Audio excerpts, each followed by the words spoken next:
Bismillahirrahmanirrahim. Kami akan menuju satu lokasi yang dimana kami telah dimaklumkan oleh pengetua di sekolah ini ada satu kelas satu yang bermasalah.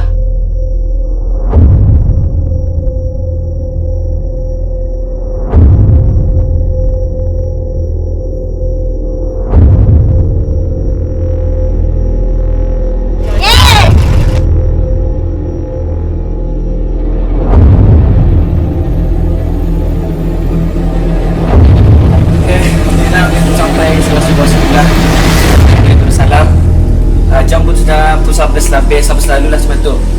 Hari kami akan proceed ke satu bilik untuk changing. Aku mau masak. Dah. Lebih.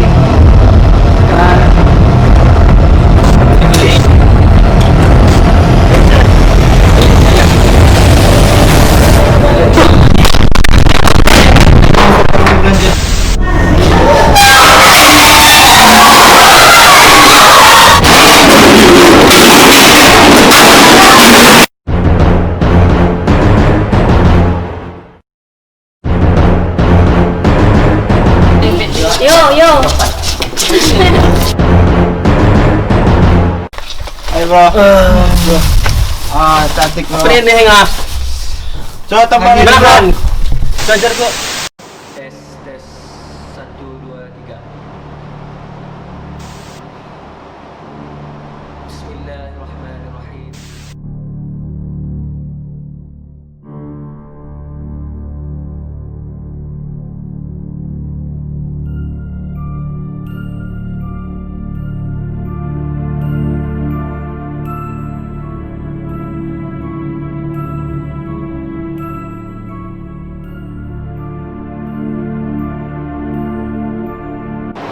Berbagai isu disiplin yang telah melanda di negara Darussalam setiap tahun.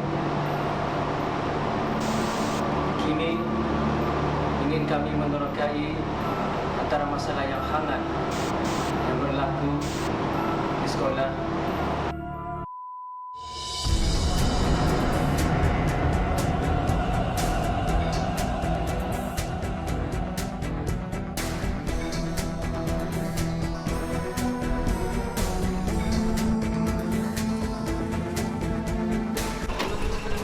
Turun. Okey, akhirnya kami sampai je di sini dapat lokasi. Okey, Saleh. Saya Faiz, aka Faiz.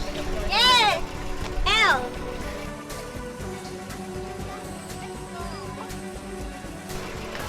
Pizza. Lina. Almas.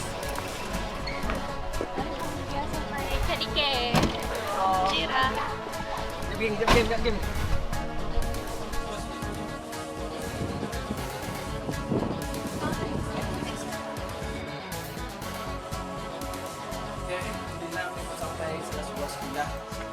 Dimulai Darussalam.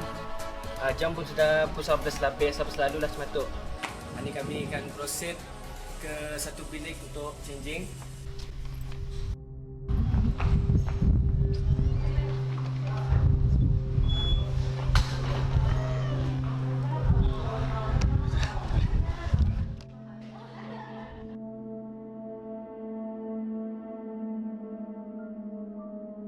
Terima kasih Tuhan. Sama. Jangan sama. Nama saya Faiz Isnan. Pada ini kami akan mengadakan pengembaraan mengenai dengan masalah disiplin di sekolah. Siapa pembuli? Pembuli. Saya jadi pembulinya Saleh. Saya yang dibuli. Ini jadi mangsa saya. Lihat saya bajunya jadi mangsa saya dah. Nampak dekat dan Okeylah. Dah. Halo. Okey. Hebat. Okay. Jam.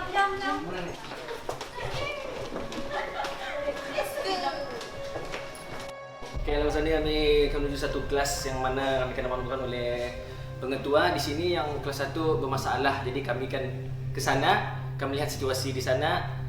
Okey, mau masak, kami teruskanlah awal ini juga. Sebagai wakil bagi sesi pengembaraan ini adalah satu tugasan yang telah diarahkan oleh pensyarah kami, subjek Psikologi Pendidikan Islam. Am I ready? Okay, ready. Okay. Saya nampak nilai kelasnya 9AB1 yang mana dijadikan di mulut-mulut guru yang kelas ini masalah disiplin paling teruk lah. Dari segi bising untuk nama orang cakap apa. Sunyi.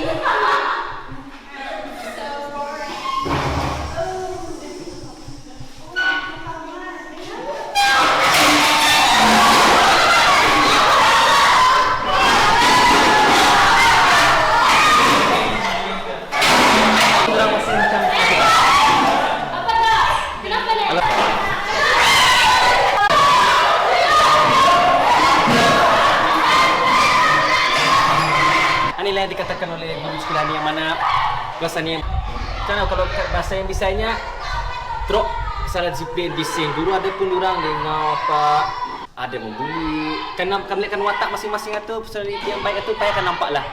Keseluruhannya saya boleh katakan yang orang ni kurang memuaskan prestasi kelas di sini ni. Okey, kasta ini terus ingin cari. Kamera culik sana tu.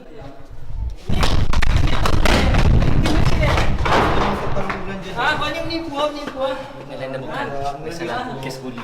Ulang dah ni. Ini apa ni? Ni Bita. Ni. Masalahnya di sini Kau macam mana katakan? Ni seminggu mana? si kaya ni lah yang P2P tu lah yang Mana lagi? Kau pandai sebenarnya kau. kena jadi mangsa bully. Masalah disiplinnya dah kan ni melawat apa tu?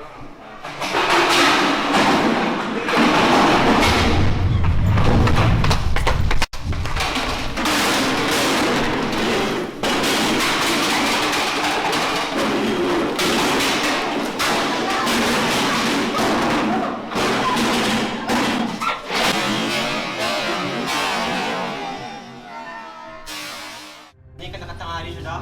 Macam hari ko na setengah, lalah na olehnya. Yang penting syok lah. Ada pengalaman, kawan-kawan. Mudah-mudahan berjaya lah. Careful. Pisau.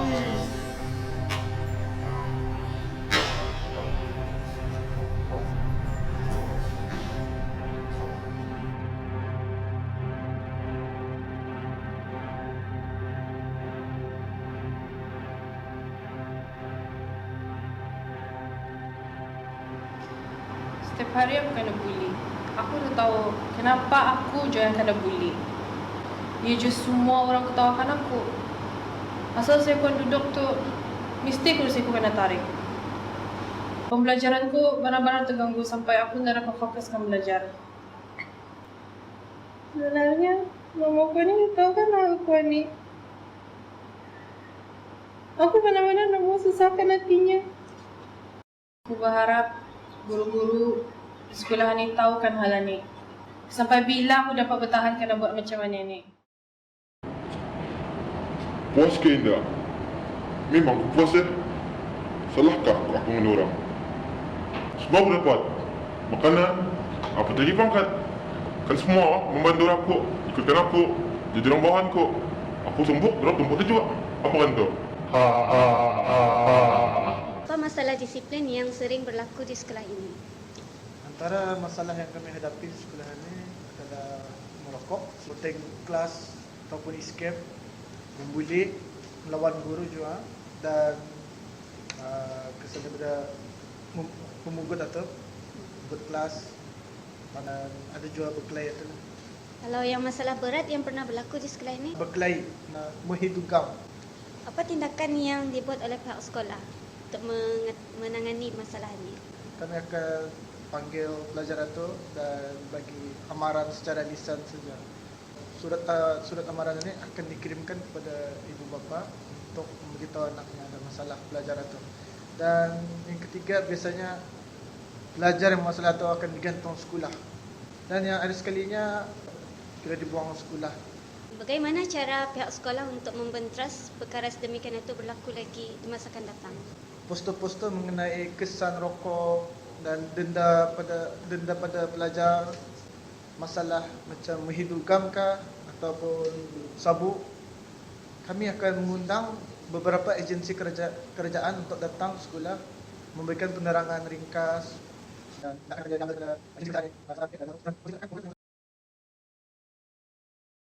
Okay, bismillahirrahmanirrahim. Assalamualaikum warahmatullahi wabarakatuh. Pada hari ini saya ingin mengongsikan satu isu atau satu topik penting dalam isu pendidikan dan murid bermasalah. Satu teori iaitu yang dipelopori oleh Abraham Maslow yang mengatakan manusia ini dari segi zahirnya berpotensi untuk menuju ke arah kebaikan, ke arah kesempurnaan. Jadi, kenapa manusia bermasalah? Beliau memperkenalkan satu teori yang mengatakan tentang 5 hierarki keperluan dalam diri manusia, iaitu keperluan yang pertama iaitu keperluan fisiologi seperti keperluan keselamatan, kasih sayang, penghargaan, kesempurnaan diri.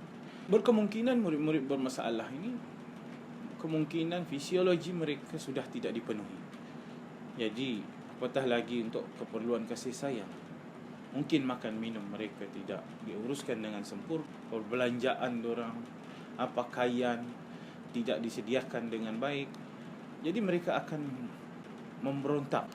Begitu juga apabila fisiologi mereka dipenuhi, mungkin mereka tidak rasa selamat, tidak berasa selamat di sekolah, dan mereka akan menonjolkan perkara-perkara yang tidak baik di sekolah. Tapi sebenarnya keperluan kasih sayang ia memainkan peranan yang sangat luas. Bukan saja kita boleh memenuhi segala semua apa kehendak murid-murid tersebut atau anak-anak tersebut, malahan kita perlu lihat dari sudut A hingga Z. Kasih sayang itu tidak diberikan kepada mereka dan mereka akan mencari kasih sayang itu di luar bersama rakan-rakan mereka yang bermasalah. Jadi mereka secara tidak langsung akan turut bermasalah. Seterusnya, keperluan penghargaan. Kita ni sebagai ibu bapa atau guru-guru perlu memberi penghargaan. Jadi inilah antara bagi saya pendapat-pendapat berdasarkan kepada teori-teori kenapa murid bermasalah. Jadi adapun cara menangani sebenarnya bukan saja guru yang memainkan peranan. Saya sarankan kepada semua masyarakat di luar sana agar kita sama-sama membantu bukan saja guru atau ibu bapa apabila kita melihat murid atau individu atau kanak-kanak yang bermasalah. Mensyorkan antaranya ialah pihak sekolah untuk mengadakan satu program sedaran demi untuk membangun murid-murid kita ni atau anak-anak kita ni terutamanya di negara Darussalam. Untuk pendidikan, kebersamaan dan sebagainya. Bismillahirrahmanirrahim. Assalamualaikum warahmatullahi wabarakatuh. Alhamdulillah, agama Islam yang dibawa oleh baginda Rasulullah sallallahu alaihi wasallam adalah mengandungi pengajaran-pengajaran yang tujuannya untuk di antaranya ialah untuk mendisiplinkan kehidupan seseorang itu. Timbul persoalan kenapa setengah-setengah remaja kita kurang berdisiplin. Sebenarnya kalau kita perhatikan mula-mula sekali ialah remaja yang ada pada hari ini adalah hasil didikan yang ada pada hari kemarin. Baginda Rasulullah sallallahu alaihi wasallam ada bersabda, "Kullu mauludin yuladu 'alal fitrah, fa abawahu yuhawwidani aw yunassirani aw yumajjisani." Yang bermaksud setiap anak kecil itu dilahirkan suci bersih. Fitrah, suci bersih. Maka kedua orang tuanya lah yang akan membentukkan dirinya sama ada menjadi mengikut kehidupan cara Yahudi, Nasrani ataupun Majusi. Jadi di sini puncanya kita lihat mula-mula sekali ialah berpunca daripada orang tua sendiri. Kerana mungkin saja orang tua tidak memberikan contoh-contoh yang baik kepada anak-anaknya. Kadang-kadang ada orang tua yang sambil lewa. Yang keduanya mungkin puncanya oleh sebab mudah terikut-ikut dengan rakan-rakan sekeliling.